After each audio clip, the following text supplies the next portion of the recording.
క్రీస్తునందున్న ప్రియులకు ప్రేమతో వందనాలు తెలియజేయుచున్నాను. జూలై నెల 7వ తేదీ 2024.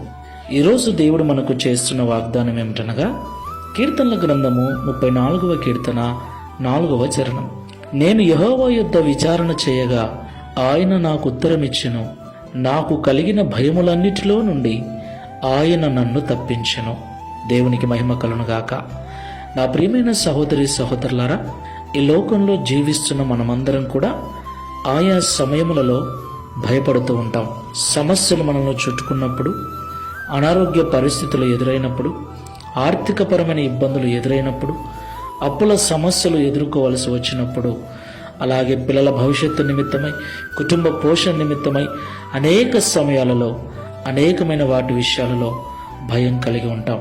మరణ భయం కూడా మనల్ని వెంటాడుతుంది.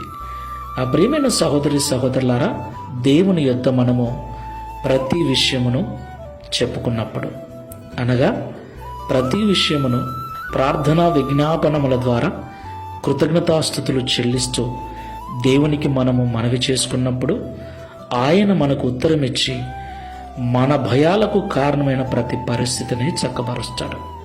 ప్రార్థన చేసుకుందాం. ప్రేమ స్వరూపుడా, పరిశుద్ధుడా, మీకు స్తోత్రాలు చెల్లిస్తున్నాం. ఈ ఉదయకాల సమయంలో దావీదు గారి ద్వారా మాతో మాట్లాడినందుకు స్తోత్రాలు. దావీదు గారికి ఎన్నో భయంకరమైన పరిస్థితులు ఎదురయ్యాయి. ఇలాగ అనేక భయాల చేత దావీదు ఇంటిని వదిలి అరణ్యములో తిరుగుతున్నాడు.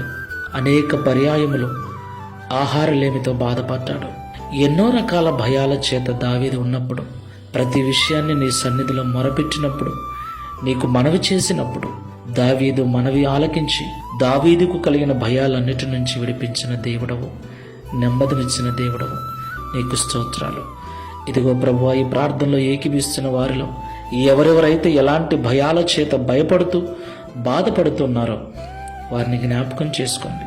ప్రార్థనాపూర్వకంగా ప్రతి పరిస్థితిని నీకు చెప్పుకొనుచు నీ ద్వారా విడిపించబడి నెమ్మదిగా జీవించే కృపను అనుగ్రహించమని, తద్వారా దావీదు వలె మేమును అనేకులకు సాక్ష్యం ఇచ్చినట్లుగా సహాయము చేయమని యేసు నామములో ప్రార్థిస్తున్నాము తండ్రి.